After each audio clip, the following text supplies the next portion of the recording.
Today we shall begin to consider the inner activities of the soul, which can gradually lead man to acquire conceptions, to acquire thoughts about karma.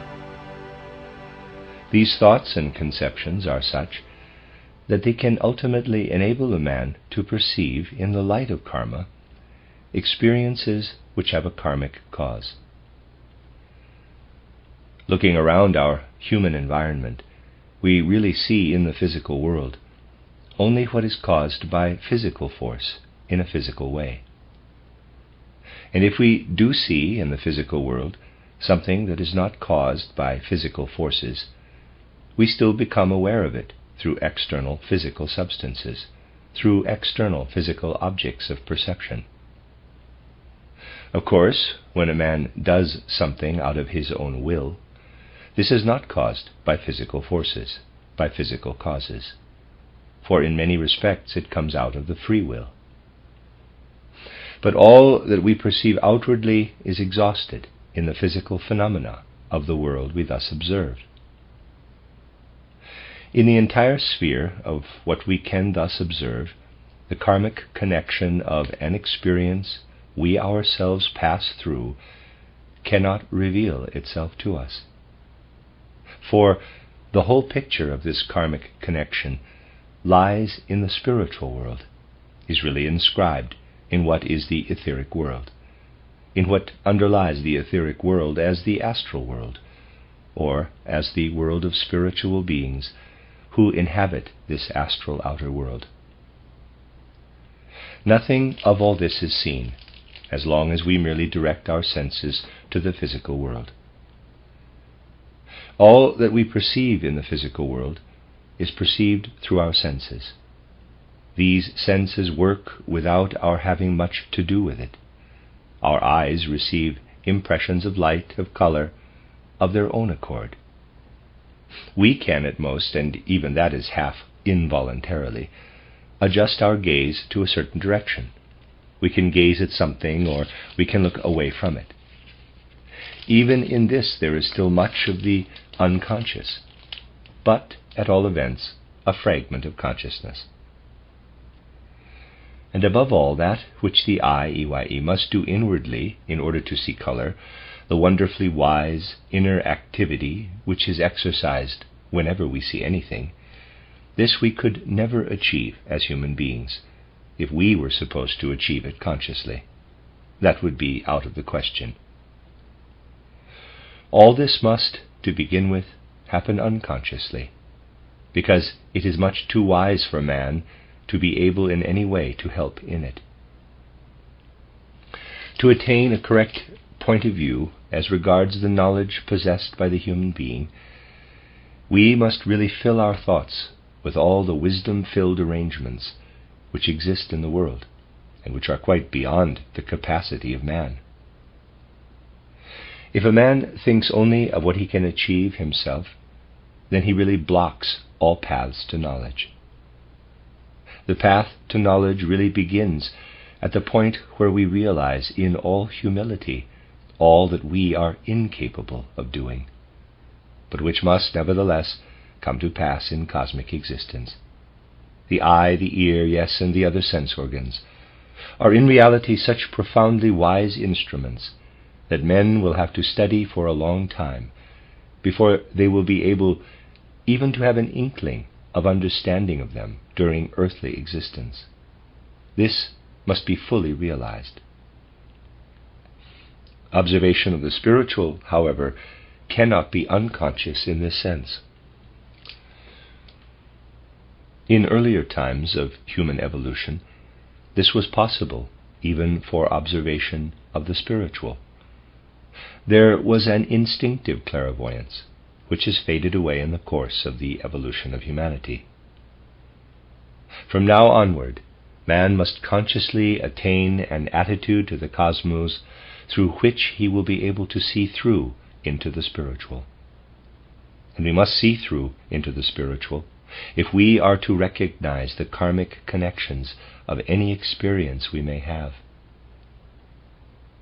Now, it is necessary for the observation of karma that we at least begin by paying attention to what can happen within us to develop the faculty of observing karmic connections. We, on our part, must help a little in order to make these observations conscious. We must do more, for example, than we do for our eye, EYE, in order to become conscious of color. My dear friends, what we must learn, first of all, is summed up in one word: to wait.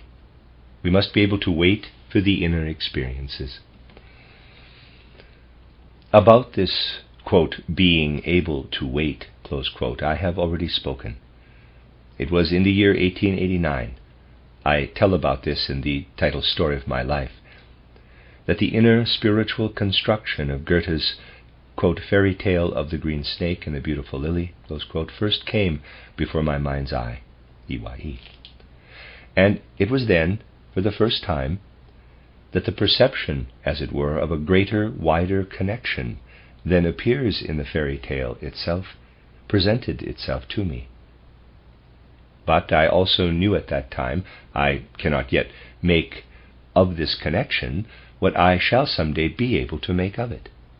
And so what the fairy tale revealed to me at that time simply remained lying in the soul. Then, 7 years later, in the year 1896, it welled up again, but still not in such a way that it could be properly shaped. And again, about 1903, 7 years later. Even then, although it came with great definition and many connections, it could not yet receive its right form. 7 years later again, when I conceived my first mystery play titled The Portal of Initiation, then only did the fairy tale reappear, transformed in such a way that it could be shaped and molded plastically. Such things, therefore, demand a real waiting, a time for ripening. We must bring our own experiences into relation with that which exists out there in the world. At a moment when only the seed of a plant is present, we obviously cannot have the plant.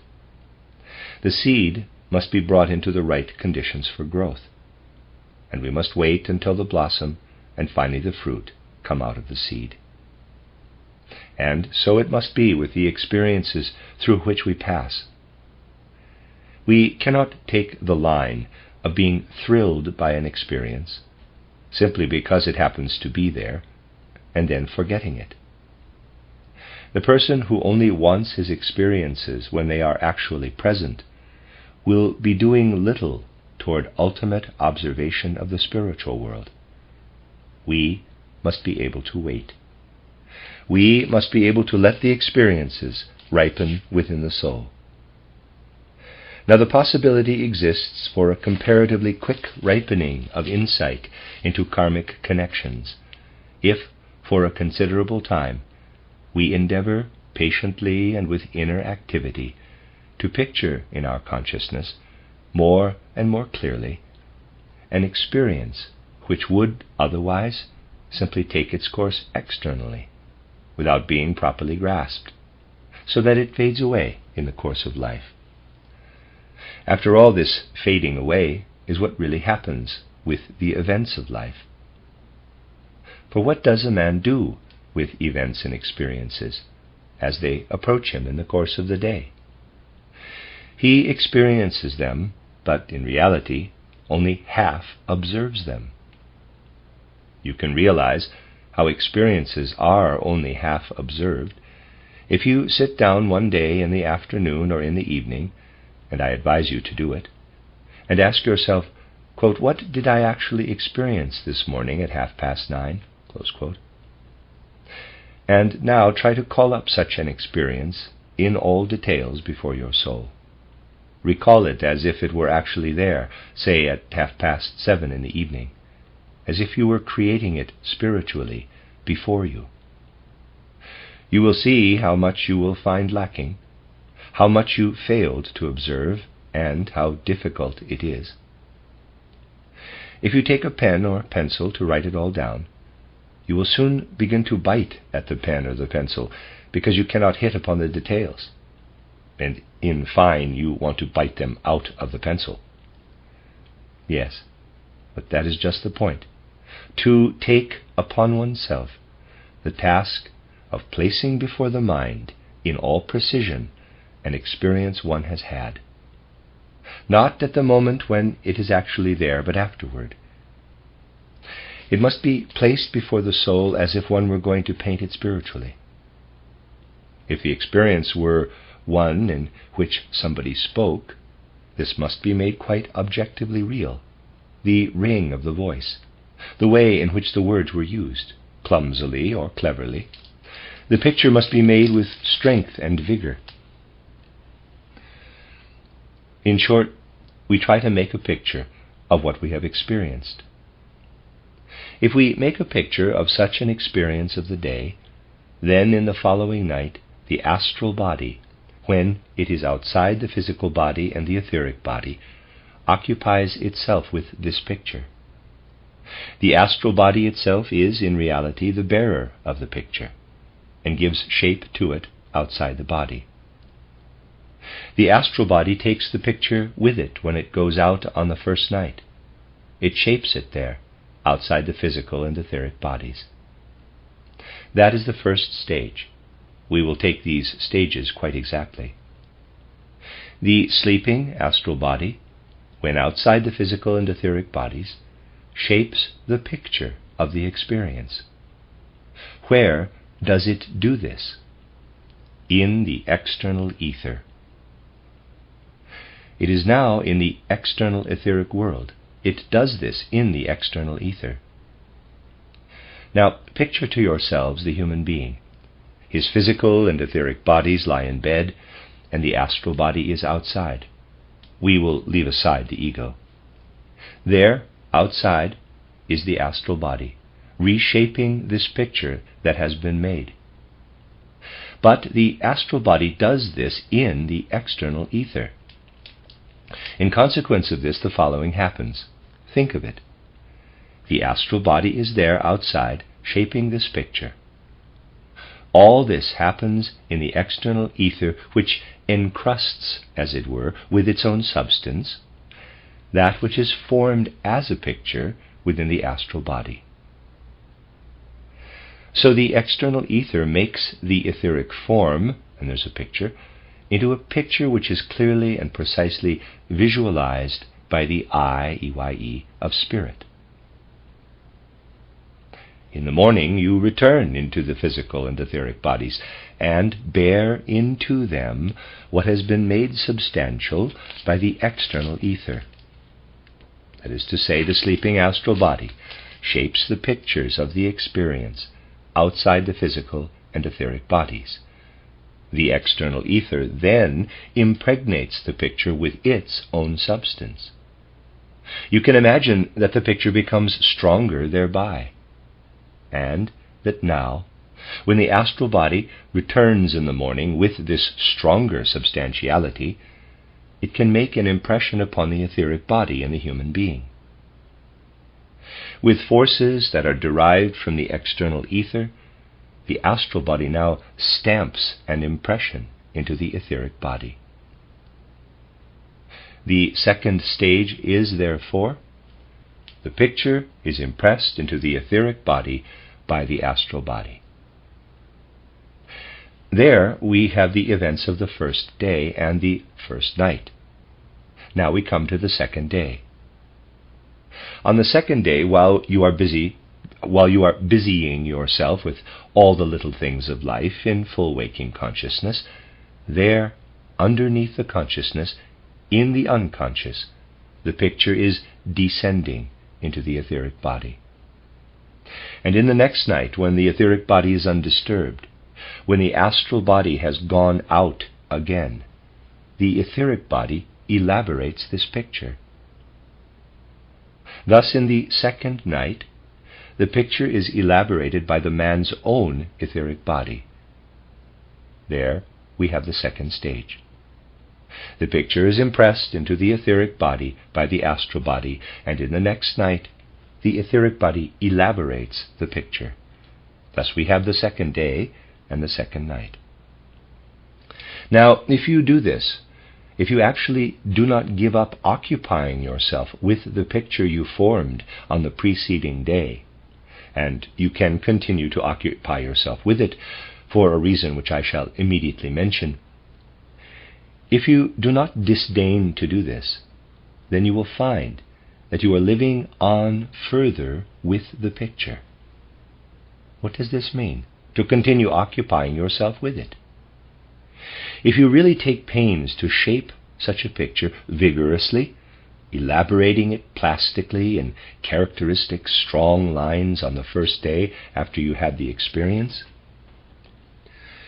then you have really exerted yourself spiritually.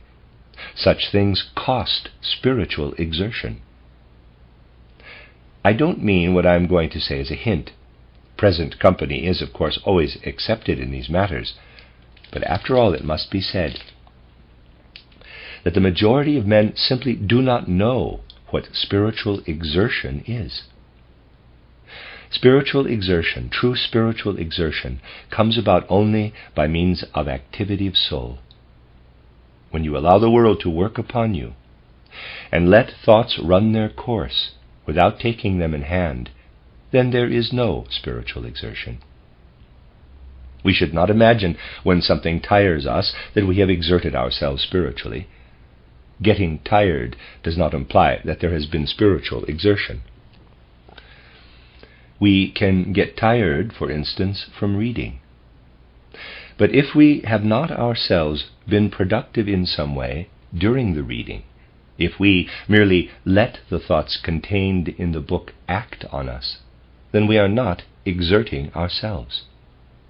On the contrary, a person who has really exerted himself spiritually, who has exerted himself out of the inner activity of his soul, may then take up a book, a very interesting one, and just, quote, sleep off, close quote, his spiritual exertion in the best possible way in the reading of it.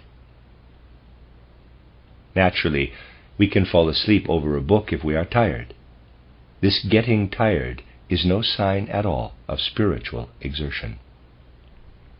A sign of spiritual exertion, however, is this, that one feels the brain is used up. It is just as we may feel that a demand has been made on the muscle of the arm when lifting things. Ordinary thought makes no such strong claims upon the brain. The process continues, and you will even notice that when you try it for the first time, the second, the third, the 10th, you get a slight headache. It is not that you get tired or fall asleep. On the contrary, you cannot fall asleep. You get a slight headache from it. Only, you must not regard this headache as something baleful. On the contrary, you must take it as actual proof of the fact that you have exerted your head. Well, the process goes on. It stays with you until you go to sleep. If you have really done this on the preceding day, then you will awake in the morning with the feeling, quote, there actually is something in me. I don't quite know what it is, but there is something in me, and it wants something from me. Yes, after all, it is not a matter of indifference that I made this picture for myself yesterday. It really means something. This picture has changed. Today it is giving me quite different feelings from those I had previously. This picture is making me have quite definite feelings, close quote. All this stays with you through the next day as the remaining inner experience of the picture which you made for yourself. And what you feel and cannot get rid of through the whole of the day, this is a witness to the fact that the picture is now descending into the etheric body, as I have described to you, and that the etheric body is receiving it. Now, you will probably experience on waking after the next night, when you slip again into your body after these 2 days, that you find this picture slightly changed, slightly transformed. You find it again precisely on waking the second day. You find it again within you. It appears to you like a very real dream, but it has undergone a transformation. it will clothe itself in manifold pictures until it is other than it was. It will assume an appearance as if spiritual beings were now bringing you this experience. And you actually receive the impression, yes, this experience which I had, and which I subsequently formed into a picture, has actually been brought to me. If the experience happened to be with another human being, then we have the feeling, after this has all happened, that actually we did not only experience it through that human being, but that it was really brought to us. Other forces, spiritual forces, have been at play. It was they who brought it to us. The next day comes. This next day, the picture is carried down from the etheric body into the physical body.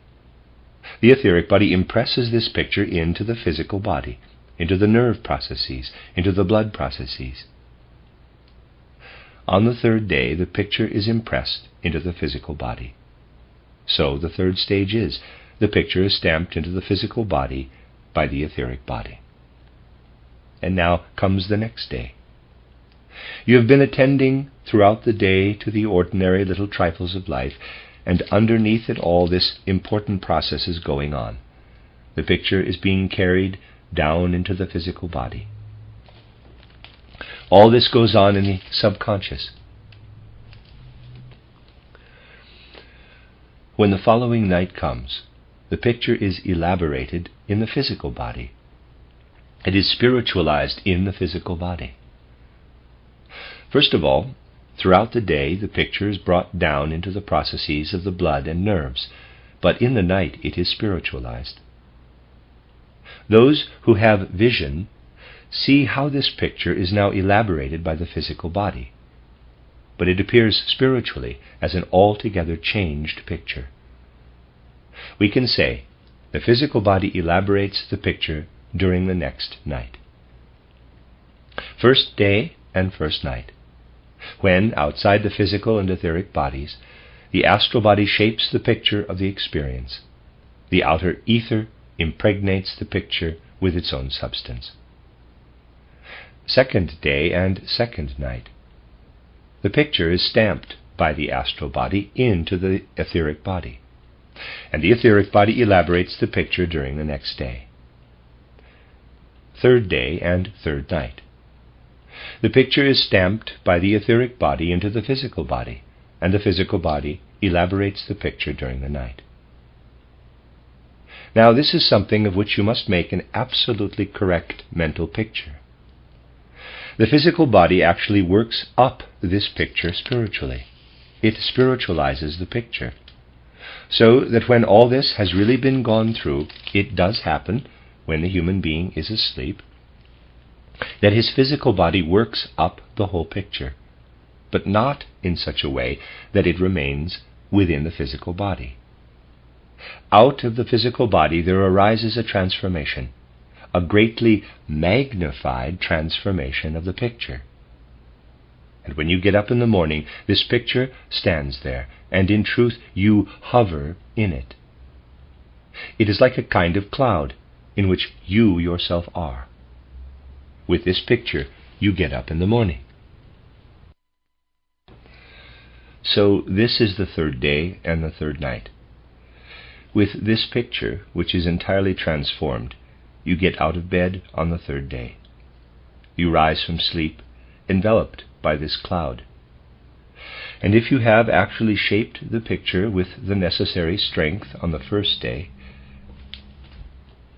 and if you have paid attention to what your feeling conveyed to you on the second day, you will notice now that your will is contained in the picture as it now is. The will is contained in it. But this will is unable to express itself. It is as though fettered. Put into somewhat radical terms, it is actually as if one had planned after the manner of an incredibly daring sprinter who might resolve to make a display of a bravado race. I will run. Now I am running to Oberdornach. I make a picture of it already. I've got it within me. It is my will.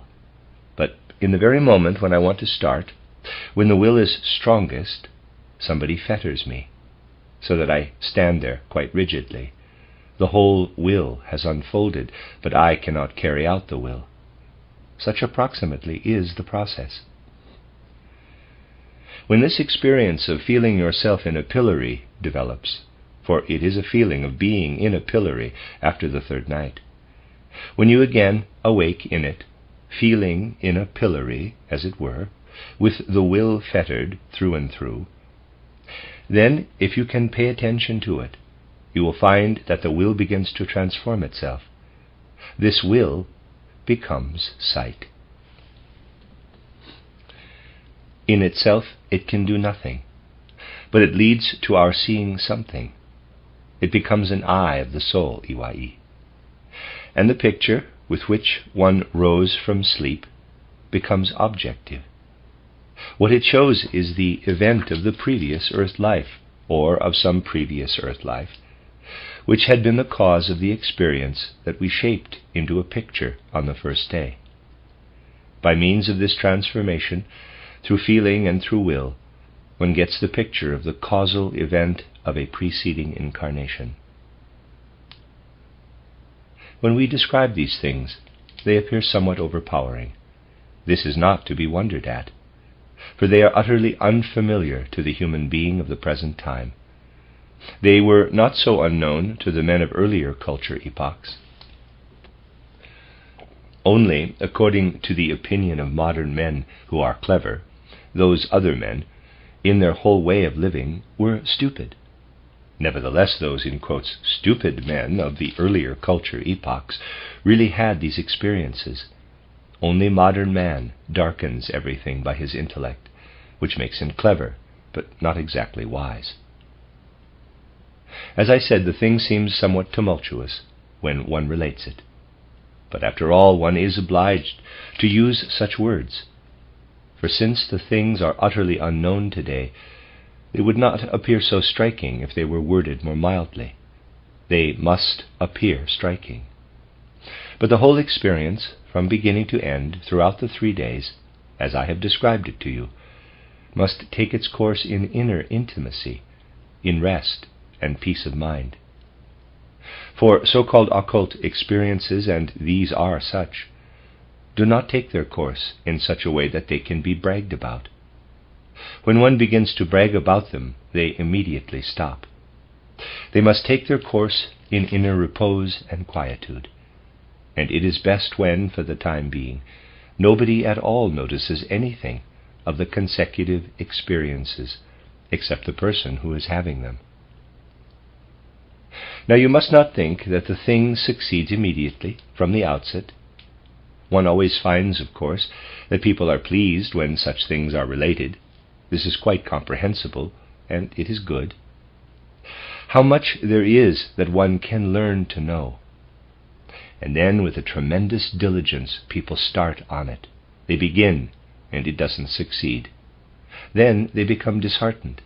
Then perhaps they try it again several times. Again, it does not succeed. But in effect, if one has tried it about 49 times, or let us say, somebody else has tried it about 69 times, then the 50th or the 70th time it does succeed. For what really matters in all these things is the acquisition of a kind of habit of soul concerning them. To begin with, one must find one's way into these things. One must acquire habits of the soul. This is something that certainly ought to be carefully observed by the Anthroposophical Society, which, since the Christmas foundation, is intended to be a complete expression of the anthroposophical movement. Really, a very great deal has been given within the Anthroposophical Society. It is enough to make one giddy to see standing in a row all the lecture courses that have been printed. But in spite of it, people come again and again asking one thing or the other. In the majority of cases, this is not at all necessary. For if everything that is contained in the lecture courses is really worked upon, then most of the questions find their own answer in a much surer way. One must have patience, really have patience. Truly, there is a great deal in anthroposophical literature that can work in the soul. We must take to heart all that has to be accomplished, and the time will be well filled with all that has to be done. But on the other hand, in regard to many of the things which people want to know, it must be pointed out that the lecture courses exist, that they have been left lying there, and after they have been given, many people trouble about them only inasmuch as they want a, quote, new, close quote, course. They just lay the old ones aside. These things are closely connected with what I have to say today. One does not reach inner continuity in following up all that germinates and ripens in the soul.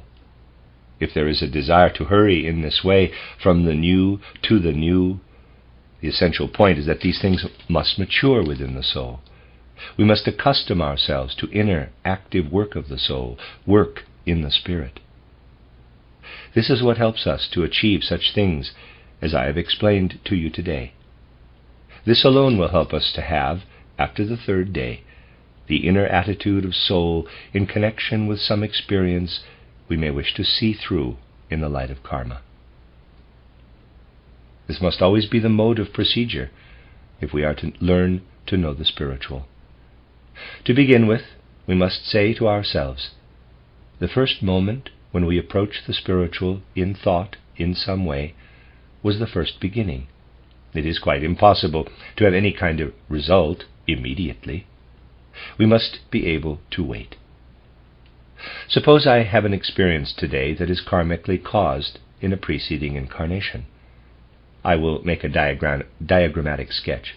Here I am, here is my experience, the experience of today, and there's a diagram. This is caused by the quite differently constituted personality in the same ego in a previous earth life. There it is. It has long ceased to belong to my personality, but it is stamped into the etheric world, or into the astral world, which lies behind the etheric world. Now I have to go back to retrace the way backward. I told you that at first the thing appears as if some being were really bearing the experience toward me. This is so on the second day. But after the third day, it appears as if those who have brought it to me, those spiritual beings, withdraw. And I become aware of it as something of my own, which I myself in a previous incarnation laid down as cause. Because this is no longer within the present, because this is something I must behold in the past earth life, I seem to be fettered. This state of being fettered ceases only when I have perceived the thing, when I have a picture of what was in the previous incarnation, and when I then look back to the event which I have not lost sight of through the 3 days. Then I become free as I return, for now I can move about freely with the effect. As long as I am only within the cause, I cannot move about with the cause. Thus I go back into a previous incarnation, there become fettered, as it were, by the cause.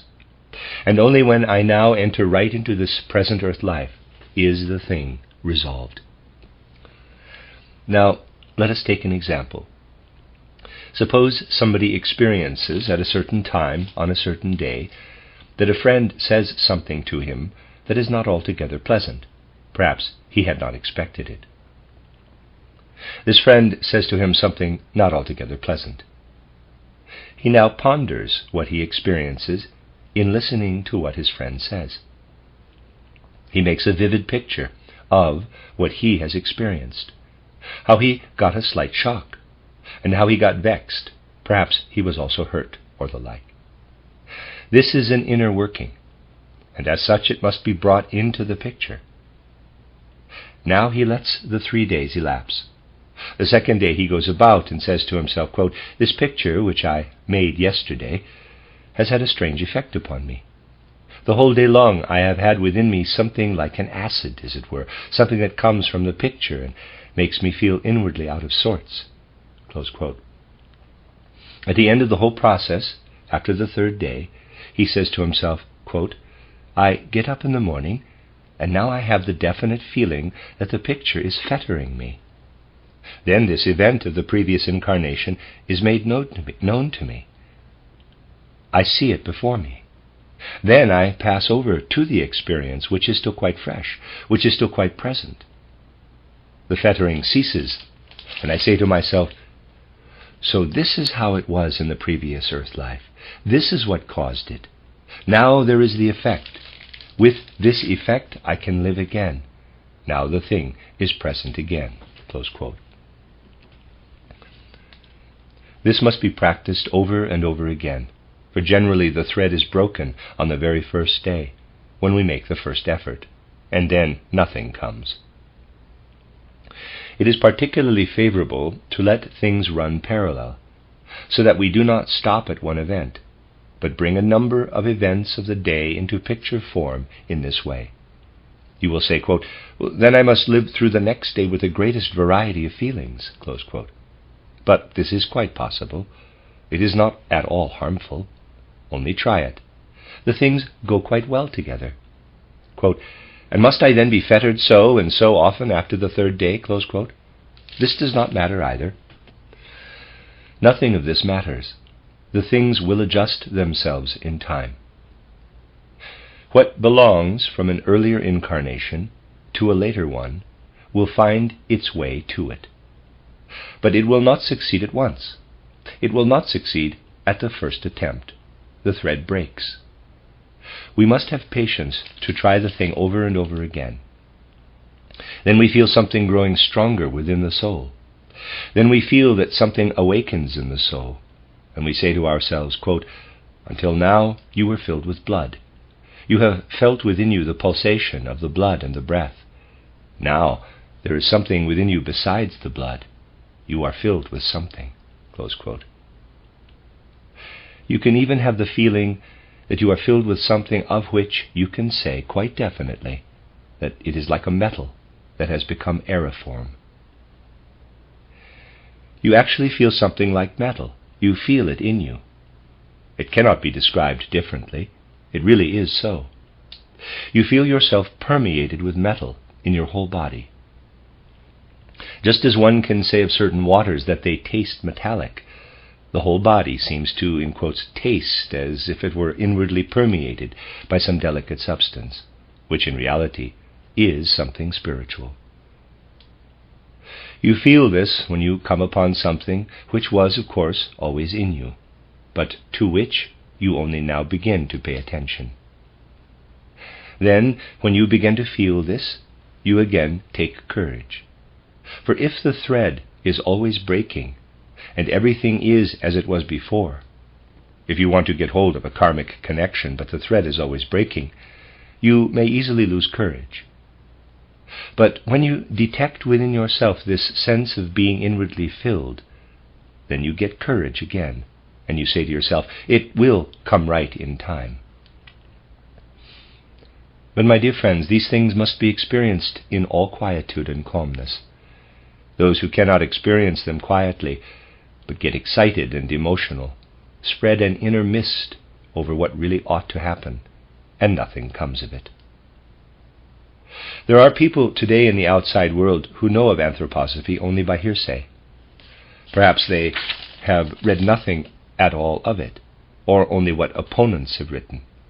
It is really very funny now. Many of the antagonistic writings spring out of the earth like mushrooms. They quote literature, but among the literature they quote, there are none of my books at all, only the books of opponents. The authors admit that they have not really approached the original sources, that they know only the antagonistic literature. Such things exist today. And so there are people outside who say, the anthroposophists are mad. As a matter of fact, what one can least of all afford to be in order to reach anything at all in the spiritual world is to be mad. One must not be mad in the very slightest degree if one hopes to come to anything in the spiritual world. Even the tiniest fragment of madness is a hindrance to reaching anything. This simply must be avoided. Even a slight fancifulness, slight capriciousness, must be avoided. For all this giving way to the moods of the day, the caprices of the day, forms obstacles and handicaps on the way to progress in the spiritual world. If one desires to progress in the field of anthroposophy, there is nothing for it but to have an absolutely sane head and an absolutely sane heart. With doting sentimentality, German Schwärmerei, which is already the beginning of madness, one can achieve nothing.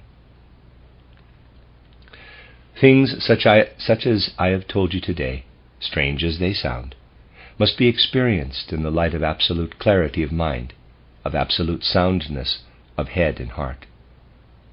Truly, there is nothing that can more surely save one from very slight daily madnesses than anthroposophy. All madness would be healed by means of anthroposophy, if people would only devote themselves to it with real intensity. If somebody were to set himself to go mad through anthroposophy, this would certainly be an experiment with inadequate means. I do not say this in order to make a joke, but because it must be an integral part of the mood and tenor of anthroposophical endeavor. This is the attitude that must be adopted toward the matter, as I have just explained to you, half in joke, if we want to approach it in the right way, with the right orientation. We must set out to be as sane as possible. Then we approach it in the right spirit. This is the least we can strive for, and above all strive for in respect to the little madnesses of life. Once I was friends with a very clever professor of philosophy, now long since dead, who used to say on every occasion, quote, "We all have some point or other on which we are a little mad," close quote. He meant all people are a little mad, but he was a very clever man. I always believed there was something behind his words, that his assertion was not altogether without foundation. He did not become an anthroposophist. We will continue then tomorrow.